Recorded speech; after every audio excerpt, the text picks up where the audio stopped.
பேய்முலை உண்டானே சப்பாணி. கிருஷ்ணாவதாரத்திலயும் ஒன்னும் குறைச்சல் இல்ல. இப்ப மட்டும் என்ன துஷ்டர்களை அழிக்காமலா இருந்தாய்?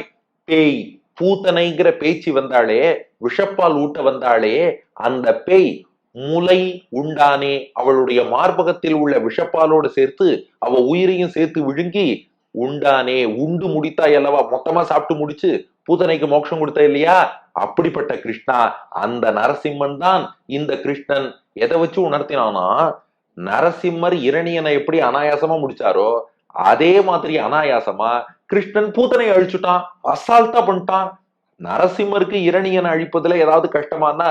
எந்த கஷ்டமும் இல்லை என்றுதானே சொல்வார்கள். யாராவது இல்லப்பா ரொம்ப டஃப் ஃபைட்டு, நரசிம்மரும் சண்டை போட்டார், ஈடு கொடுத்து இரணியனும், சொல்ல வாய்ப்பே இல்லை.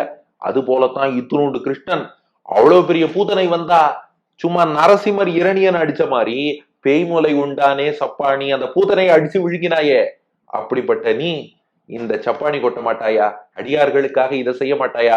ஏண்டா, ஒரு பக்தனுக்காக தூண பழந்து வந்து நரசிம்மனாக வந்து இரணியனையே அழித்த நீ, பூத்தனையை அழித்த நீ, பக்தர்களுக்காக சப்பாணி கொட்டுவாய், எனக்கு நம்பிக்கை இருக்கு, சப்பாணி கொட்டு என்றாள் பெரியாழ்வார் யசோதை.